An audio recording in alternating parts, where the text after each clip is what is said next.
파트 2. 전킨의 미국 배경. 전킨의 가계.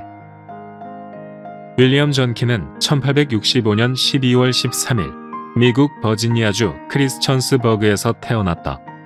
펜실베이니아주 뉴캐슬의 목사였던 조부 데이비드와 판사였던 부친 조지로 이어진 전킨의 가문은 멀게는 프랑스의 위그노 계통, 가까이는 스카치 아이리시 계통의 반열에 속하는 전형적인 미국 남부 백인 장로교 집안이었다. 북미 대륙에 도착한 최초의 개신교도는 프랑스의 위그노들로, 이들은 1562년부터 사우스 캐롤라이나와 플로리다 연안에 마을을 건설했다. 이어서 1630년대까지 모두 16,000여 명의 천교도들이 뉴잉글랜드에 정착하였다. 그 다음 미국에 들어온 개신교 전통의 세 번째 줄기는 네덜란드와 독일의 개혁교회 교인들로 1750년 무렵 이들은 뉴욕과 뉴저지에 70개 이상의 교회를 가지고 있었다. 그리고 이들 외에도 미국으로 진출한 종교개혁 전통의 기독교인들이 있었는데 바로 스코틀랜드 계열의 장로교인들이었다. 미국 장로교는 바로 이 같은 스코틀랜드와 북아일랜드 출신 이민자들을 중심으로 조직되었다. 미국 최초의 장로교 조직인 필라델피아 노회 설립의 주역은 북아일랜드 얼스터 출신 스코틀랜드 장로교 목사였던 프랜시스 맥케미로, 그는 스코틀랜드 계열 장로교인들과 뉴잉글랜드 청교도 계열 중 장로교 지지자들을 묶어 노회를 조직했다. 미국 장로회는 처음에는 약 3,000명 정도의 교인으로 이루어진 작은 교단이었지만 1714년 영국에서 하노버 왕조의 등장으로 인한 스코틀랜드 반란 사건의 여파로 약 20만 명의 스코틀랜드계 아일랜드 사람들과 5만 명의 스코틀랜드 사람들이 신대륙으로 이주하게 되면서 미국 장로교는 크게 성장하기 시작했다. 전킨 가문도 이때 이주한 이들 중 하나였다. 그런데 19세기에 접어들면서 원래 하나였던 미국 장로교회 안에 분열의 조짐이 보이기 시작했다. 1789년 미국 장로교 총회가 조직되었을 때 총회는 4개 대회, 16개 노회, 400여 개의 교회와 177명의 목사, 그리고 약 2만 명의 교인들로 구성되어 있었다. 그런데 장로교가 구파와 신파로 분열되기 직전인 1837년 무렵 장로교 교인 수가 약 22만여 명으로 폭발적으로 증가한 것을 볼 수 있다. 이렇게 50년 동안 교인 수가 11배로 늘어난 이유는 제2차 대각성 운동 때문이었다. 그리고 여기에 크게 기여한 것은 장로교와 회중교회의 연합활동이었는데 두 교단은 서부 개척지의 효율적인 선교를 위해 1801년 서로 목사를 교류하는 협정을 맺었던 것이다. 그런데 장로교 내부에서 회중교회 출신 목회자들이 웨스트민스터 표준에 기초한 칼빈주의를 제대로 지키지 않고 있다는 불만이 제기되면서 분열의 씨앗이 뿌려졌다.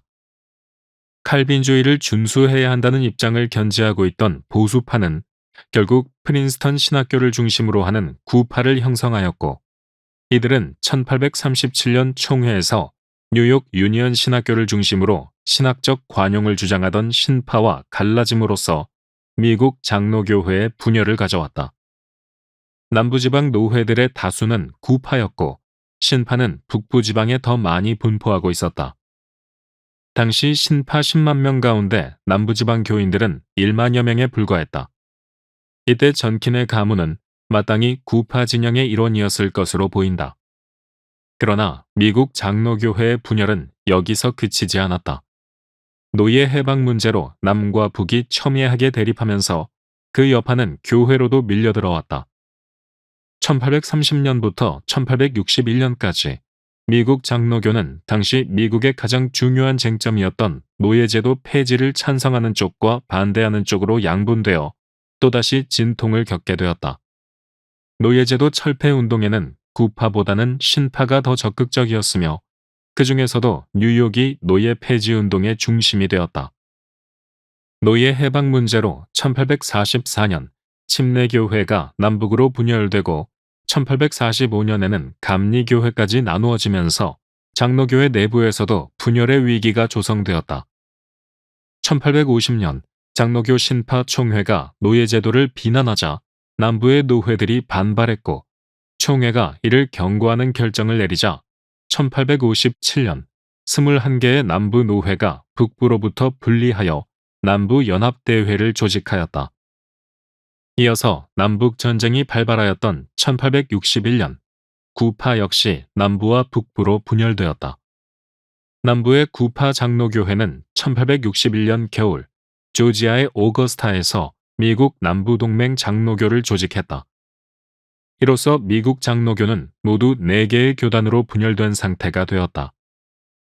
그 후 남북전쟁 도중인 1864년 남부의 신파인 남부연합대회가 남부동맹 장로교에 들어오자 남부동맹 장로교는 남부지역 장로교 전체를 포괄하는 교단이 되었다. 전쟁이 끝난 후 남부동맹 장로교는 미국 남장로교로 이름을 바꾸었다. 1870년 북부의 구파와 신파도 연합하면서 교단 명칭을 역시 미국 북장로교로 명명했다. 윌리엄 전킨의 아버지 조지는 워싱턴 대학을 졸업했는데 이 학교는 전킨의 집안과 깊은 관계를 맺고 있다. 조지 전킨의 조부 데이비드의 동생인 조지가 이 대학의 학장을 역임했으며 윌리엄 전킨 역시 동일한 워싱턴 앤리 대학에서 공부했기 때문이다. 즉, 전킨의 종조부는 학장으로, 전킨 부자는 동문으로 연결되는 것이다. 전킨의 부친 조지 전킨은 워싱턴 대학에 다니던 중 남북전쟁이 발발하자 남부동맹군의 일원으로 참전하여 남부군 사령관 로버트 리의 최측근이었던 토마스 잭슨 장군의 참모로 활약했다. 철벽이라는 별명을 갖고 있었던 토머스 잭슨 장군은 남부군의 상징과도 같은 존재였다. 조지 전킨의 남북전쟁 참전은 그 후 가문의 무용담으로 전해지며 자손들의 자부심의 원천이 되었다. 전킨의 아들 에드워드는 남부의 일치를 위해 싸운 자신의 할아버지에 대해 자랑스레 이야기한 바 있다. 종전 후 조지 전킨은 버지니아주 크리스천스버그의 지역 판사가 되었고 이 무렵 윌리엄 전킨이 태어났다. 후에 조지 전킨이 은퇴할 때 그에게 증정된 손잡이 부분이 금박으로 된 지팡이가 현재까지도 자손들에게 전해내려오고 있다고 한다. 전킨은 미국 남장로교 목사의 손자이자 존경받는 판사의 아들로 태어났다. 그의 부친은 남북전쟁 참전을 통해 남부의 가치를 구현했던 명망 있는 지역 유지였고 작은 할아버지는 워싱턴 대학과 펜실베이니아의 라파예트 대학의 학장을 지낸 인물이었다. 이처럼 전형적인 미국 남부의 유럽계 중산층 가정이라는 배경에서 시작된 그의 삶에는 당시 남부의 백인들이 대체로 지니고 있던 가족과 공동체를 우선시하는 가부장으로서의 헌신적인 태도가 자연스레 배어 있었다. 더구나 그는 스코틀랜드 국교도의 후예로서 기독교 장로교적인 신앙을 깊이 있게 견지하고 있었다. 그의 이러한 보수적 기독교인으로서의 정체성은 후에 한국 선교 현장에서도 다른 동료 남장로교 선교사들에게서와 마찬가지로 여실히 드러난다. 전킨 가문과 결혼으로 인연을 맺은 메리 레이번 역시 버지니아 렉싱턴의 명망 있는 집안 출신이었다. 부친 에드워드는 렉싱턴 북부의 장원과 방앗간을 유산으로 상속받은 지주였다. 그는 건축에도 조예가 깊어 인근의 프레드릭스버그 장로교회와 렉싱턴 감리교회에 석조 건물을 지었다고 한다. 메리 레이번은 남장로교회 메리 볼드윈 여자대학에서 공부했는데 미국에서 가장 오래된 여성교육기관인 이 학교는 1842년 버지니아 스톤튼에서 오거스타 여자 신학교로 시작되어 1895년 1회 졸업생이자 학장이었던 메리 볼드윈의 이름을 따 교명을 메리 볼드윈 신학교로 바꾸었고 1923년 다시 메리 볼드윈 대학이 되었다. 메리 볼드윈 출신의 남장로교 내한 여성 선교사들로는 샬럿 벨, 메리 A. 브랜드, 엘리자벳 A. 불, 이모전 B. 프레스턴, 컨스턴스 M. 레이놀즈, 엘리자벳 B. 우즈 등이 있다. 메리 레이번 역시 남부의 백인 여성으로서 가부장적 남편과 가정을 소중하게 여기는 빅토리아적 세계관을 견지했던 것으로 보인다. 또한 신학훈련을 받았기에 남장로교의 신앙 전통에 기반한 세련된 지도력을 발휘할 수 있었다. 메리 레이번이 후에 군산 선교 현장에서 멜볼딘 여학교를 세울 수 있었던 것은 바로 이러한 배경에서였다. 전킨의 교육. 버지니아의 계곡에 정착한 스카치 아이리시 이민자들은 1749년 렉싱턴의 장로교 전통의 작은 학교인 오거스타 아카데미를 세웠는데 이것이 바로 워싱턴 앤리 대학의 출발이었다. 오거스타 아카데미는 미국에서 9번째, 버지니아에서 2번째로 세워진 남부의 저명한 고등교육 기관으로 독립전쟁 중이던 1776년 리버티 홀로 1782년에는 리버티 홀 아카데미로 교명을 변경했다. 이어서 1813년 많은 기부금을 낸 초대 대통령 조지 워싱턴의 이름을 따서 워싱턴 대학이 되었고 후에 남북전쟁 당시 남부 동맹군의 사령관이었던 로버트 리를 기념하여 1870년 워싱턴 앤 리 대학이라는 현재의 명칭을 가지게 되었다. 지금도 교정에는 남부의 영웅이었던 로버트 리와 토머스 잭슨을 기리는 공간이 조성되어 있다. 후에 한국에서 전킨과 함께했던 동료 선교사들은 그를 세련된 남부 신사라고 표현했는데 남부의 전통을 상징하는 대학에서 보낸 학창 시절은 그 세련된 남부 신사로서의 조건이 마련되는 시간이었을 것이다. 전킨은 1885년 워싱턴 앤리 대학 영문과에 입학하여 1889년 졸업했다. 그런데 그가 2학년이었을 때 워싱턴 앤리 대학을 방문하여 선교사로의 부르심을 일깨운 이들이 있었는데 바로 로버트 와일더와 존 포먼이다. 이들은 1886년에서 1887년 미국과 캐나다의 167개 대학을 방문하면서 무려 2200여 명의 대학생들을 해외 선교사로 헌신하는 서약을 하도록 이끌었는데 전킨 역시 그때 자원했던 학생 중 한 명이다. 전킨이 렉싱턴 출신의 메리 레이번을 만나 교제를 시작한 것도 이 무렵의 일이었다. 그의 대학 시절은 또한 그의 전공이었던 언어와 문학 실력을 축적하던 시기였다. 후에 전킨은 선교 현장에서 발군의 한국어 구사 능력을 발휘하였는데 언어학의 방법을 통해 한국어의 구조와 문법적 특징을 신속하고 정확하게 파악하고 익혔기 때문이었다. 또 그는 깊은 인문학적 통찰력의 소유자였다. 전킨은 한국인들의 행동을 유심히 관찰하고 분석하면서 한국 문화와 생활 양식에 대한 이해를 넓혀나갔다. 그의 한국어 설교가 사람들의 환호를 받고 동료 선교사들의 감탄을 자아냈던 것은 바로 피선교지 한국과 한국인에 대한 깊은 이해와 지식 덕분이기도 했으며 이를 가능케 한 소양은 그가 대학 시절 습득한 인문 교양의 훈련에서 찾을 수 있다. 대학 재학 중 선교사가 되기를 소망하게 된 전킨은 1889년 남장로교 전통의 요새라고 불렸던 버지니아의 유니언 신학교에 진학했다. 남장로교는 정규교육을 받은 사람만 목사로 세운다는 식민지 시대 이래의 전통을 견지하고 있었기에 신학교육을 대단히 중요하게 생각했다. 남장로교의 목회자를 배출하는 신학교로는 남북전쟁 이전인 1812년 버지니아의 햄던 시드니 대학에서 버지니아 대회와 노스캐롤라이나 대회가 연합하여 시작한 유니언 신학교와 1828년 개교한 사우스캐롤라이나의 컬럼비아 신학교가 있었고 남북전쟁 이후 설립된 학교로는 켄터키의 루이빌 신학교와 텍사스의 오스틴 신학교가 있다. 내한 남장로교 선교사들은 대부분 이들 신학교에서 공부한 사람들이었다. 남장로교의 신학적 특성은 노예제도 존폐 문제를 둘러싼 북장로교와의 갈등 과정을 통해 선명하게 드러난다. 처음에 남장로교는 노예제도 문제는 세속의 영역에 속한 일이므로 교회가 개입할 필요가 없다는 입장을 견지했다. 영적 공동체인 교회는 계시와 관련된 일을 다루는 곳이며 노예제도의 유지 또는 폐지의 결정권은 전적으로 국가의 소관이라는 것이다. 이것은 신앙을 종교적인 영역에 한정시키는 동시에 교회와 세상을 분리시키는 이원론적 세계관에서 기인한 생각이었다. 전쟁의 열기가 고조되면서 노예제도에 대한 남장로교의 입장 역시 강경해졌다. 북부는 노예제도를 죄악이라고 보았다.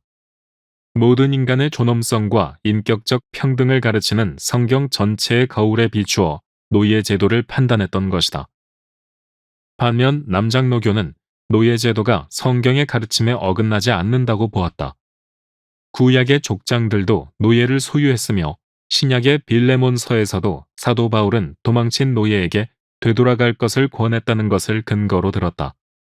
이는 북부와는 다르게 성경을 문자적으로 해석하려는 태도에서 기인한 입장이었다. 노예 문제에 관한 남장로교의 또 다른 논리는 그 제도가 오히려 노예들을 보호하며 주인들의 영향 아래 있는 노예들에게 기독교 신앙을 가르칠 수 있게 해준다는 것이었다. 흑인들은 백인과 함께 살 때 가장 자연스럽고 행복하며 노예 제도는 신에 의해 제정된 것이라는 주장도 있었다. 1861년 남부동맹 장로교 출범 당시 그들은 이 같은 맥락에서 노예 제도를 옹호했다. 그들은 흑인은 노예 제도 없이 스스로는 결코 높은 지위로 올라갈 수 없으며 백인과 같이 살 경우 노예로 있는 것이 정상적인 상태라고 선언하였다. 노예제도 유지를 위해 신학적으로 정당화된 남장로교의 인종주의적 태도는 남부 사회의 보수적인 흐름 속에서 전쟁 이후로도 오랫동안 지속되었다. 전킨이 신학교를 다니던 무렵의 캠퍼스 상황은 바로 이 같은 남부의 문화적 전통과 신학적 흐름의 연장선 가운데 놓여 있었다. 19세기 후반의 남부는 명분과 명예를 강조하는 빅토리아적 가치관이 미덕으로 자리 잡고 있었다. 가정을 무엇보다 우선시하고 여성과 남성의 역할을 분명하게 구분하며 공동체의 질서를 매우 중시하는 사회였다. 또한 비록 전쟁에는 패했지만 노예제도가 정당하다는 사실은 변함이 없다는 태도가 공공연히 유지되었다. 여기서 전킨의 신학적 정체성이 어떤 유형의 것이었는지 짐작할 수 있다. 신학교에 입학했을 무렵 전킨은 브라질 선교사로 갈 것을 염두에 두고 있었다. 그래서 주일마다 흑인들을 대상으로 한 주일학교 사역에 나섰다. 그리고 방학이 되면 산악 지역을 찾아가 그곳의 주민들에게 전도하며 초보적인 선교 활동을 펼쳤다고 한다. 그런데 1890년 가을, 전킨은 신학교 2학년에 입학한 레이놀즈를 만나 교류하게 된다. 레이놀즈는 신학교 졸업 이후에 자신의 진로를 피력하며 전킨을 같은 부르심으로 초대했다. 그는 전킨을 만난 지 3개월 만인 1890년 12월 해외 선교사가 되기로 결심했는데 여기에 또 다른 동기생인 캐머런 존슨도 합류했다. 원래 브라질 선교를 생각하고 있었던 전킨은 친구들과의 대화를 통해 중국 선교로 마음을 돌리게 되었다. 하지만 머지않아 한국이라는 선교지가 그에게 다가오게 될 것이었다. 1891년 10월 미국 테네시주 내슈빌에서는 해외 선교를 위한 신학교 동맹이라는 집회가 개최되었다. 신학교에 재학 중인 학생들을 대상으로 해외 선교사 지원자를 모집하고자 계획된 부흥회 방식의 집회로 강사는 호러스 언더우드와 윤치호였다.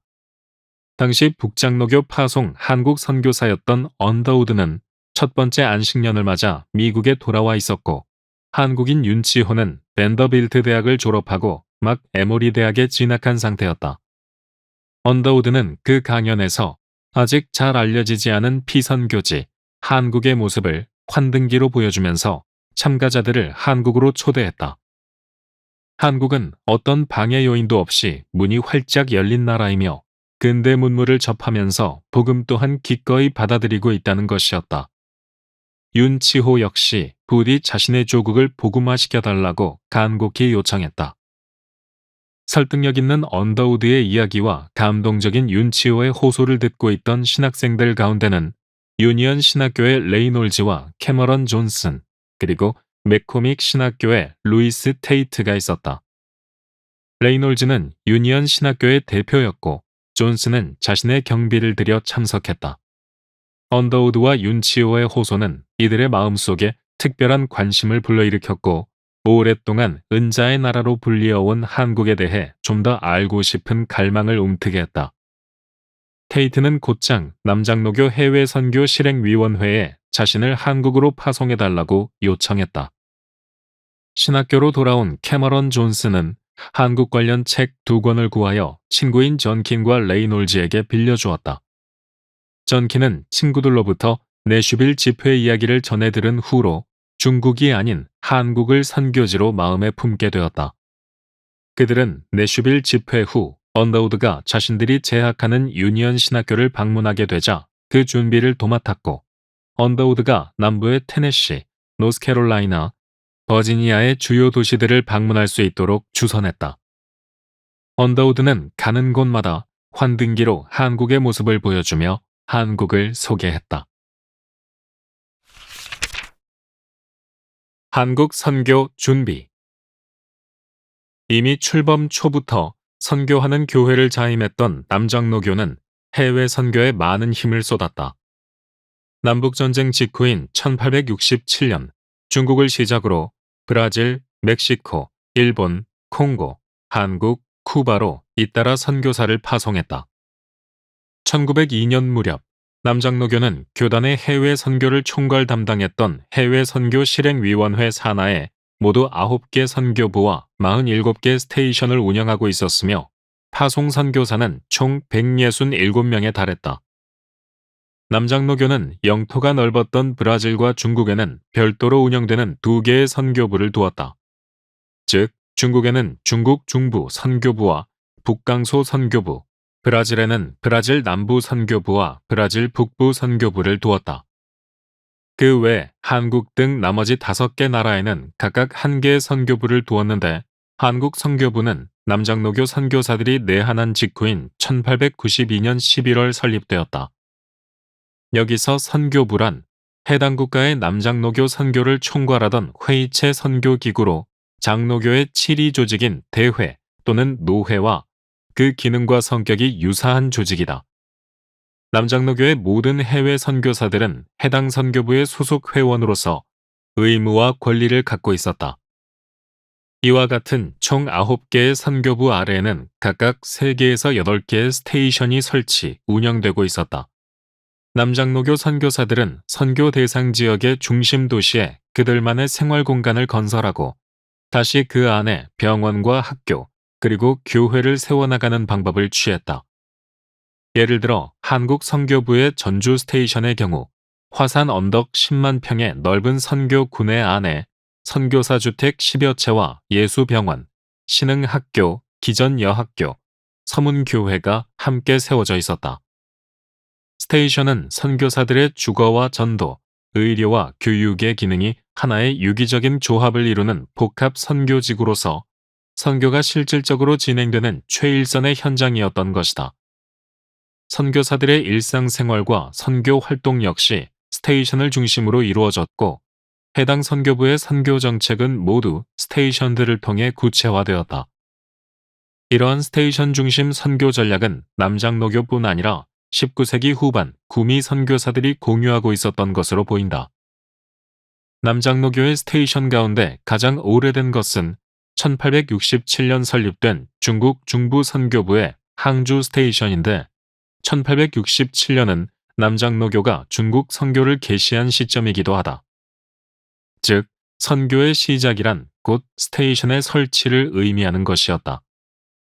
중국은 남장로교 총회가 해외 선교를 결의한 1861년 이후 처음으로 선교사를 파송한 교단 최초의 피선교 국가였다. 그러니까 남장로교는 그 후 1902년까지 40여 년 동안 거의 1년에 하나꼴로 해외 스테이션을 조직한 셈이 된다.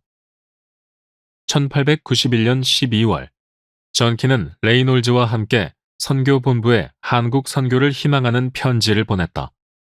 그러나 곧 아직 한국 선교 계획이 없다는 부정적인 내용의 답장이 도착했다. 하지만 그들은 이에 굴하지 않고 매일 점심에 만나 한국 선교를 위해 기도했다. 또 남장로교 선교 잡지에 글을 실어서 한국 선교에 대한 분위기를 진작시키기도 했다. 그러자 한 달 만에 상황이 바뀌었다.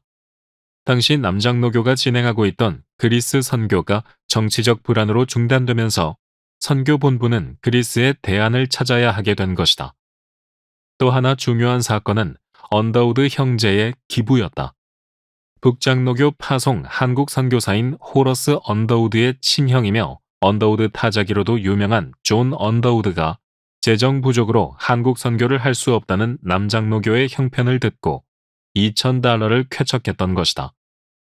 동생 언더우드 선교사 역시 남장로교의 한국 선교를 위해 $500를 기부했다. 이에 남장로교 선교본부는 레이놀즈 등의 요청에 응하기로 결정을 내리고 전킨과 레이놀즈, 테이트를 한국 선교사로 지명하였다. 1892년 1월 22일 그들은 본부로부터 8월에 떠날 준비를 하라는 전보를 받았다. 그리고 오래지 않아 선교에 큰 관심을 갖고 있었던 여성 2명도 한국 선교에 동참하게 되었다. 바로 테이트의 동생인 미주리주 풀턴 출신의 매티 테이트와 버지니아 에빙던 출신의 셀리나 데이비스였다. 또 전킨의 아내와 레이놀즈의 아내가 될 메리 레이번과 패시 볼링도 당연히 선교진에 합류하였다. 신학교 졸업을 한 학기 앞둔 전킨은 한국 선교 준비에 돌입했다. 먼저 1892년 6월 27일 고향인 버지니아의 크리스천스버그에서 대학 시절부터 교제했던 메리 레이번과 결혼식을 올렸다. 레이놀즈 역시 한 달 전인 5월 버지니아의 리치몬드에서 볼링과 결혼한 후였다. 전킨은 또한 결혼 이틀 후인 6월 29일 남장로교회 몽고메리 노회에서 목사 안수를 받았다. 전킨 부부와 레이놀즈 부부, 테이트 남매와 데이비스로 이루어진 7명의 한국 선교 개척자들은 1892년 9월 7일 미주리주 세인트루이스에서 만나 이들의 후원교회인 센트럴 장로교회와 그랜드 에비뉴 장로교회가 주최한 환송 예배에 참석했다. 이들은 거기서 워싱턴 DC의 한국 공사관 서기관이었던 이채연의 부인을 만나게 됐는데 데이비스는 예전에 버지니아의 세일럼에서 부인을 소개받아 서로 알고 지내는 사이였다. 이채연의 부인은 그때 세일럼 장로교회의 교인으로 받아들여졌다. 부인은 이들과 함께 한국으로 출발했다. 그런데 한국으로 가는 배를 타기 위해 이동하던 도중 전킨은 캔자스 시티에서 편도선염을 앓게 되었다. 앞으로도 살펴보게 되겠지만 전킨은 기본적으로 몸이 허약하여 선교사직을 수행하는 데 필수 요소인 건강과 체력에 문제가 있었다. 건강 문제는 그의 선교 사역의 여정 가운데 시종일관 그를 괴롭혔다. 결국 테이트 남매와 데이비스, 이채연의 부인은 1892년 9월 17일 샌프란시스코에서 시티 오브 치프호를 타고 먼저 출발했고 전킨은 덴버에서 일주일간 치료를 받았다. 그리고 9월 27일 전킨 부부와 레이놀즈 부부 또한 엠파이어 오브 차이나호를 타고 한국으로 향했다. 요코하마에 먼저 도착한 테이트 일행은 전킨 일행을 기다렸지만 데이비스는 이채연의 부인이 일본에 오랫동안 머물고 싶어 하지 않자 먼저 한국으로 출발했다. 10월 5일 요코하마를 떠난 데이비스와 이채연의 부인은 한국 상황을 살피기 위해 단기 방문 중이었던 또 다른 남장로교 자비량 선교사 캐머런 존슨과 부산에서 합류한 후 제물포를 거쳐 10월 17일 드디어 서울에 도착했다. 이로써 데이비스는 서울에 발을 디딘 최초의 남장로교 선교사가 되었다. 제물포에서는 과거 북장로교 선교사였고 당시 미국 공사관의 서기로 있던 호러스 알렌의 부인이 그들을 영접했다. 요코하마에서 합류한 다른 6명의 선교사들은 거기서 제임스 헵번을 만나 언더우드가 쓴 조선 문법책과 사전을 받을 수 있었다. 그리고 1892년 11월 3일 전킨을 위시한 이들 6명의 선교사들은 제물포에 당도했다.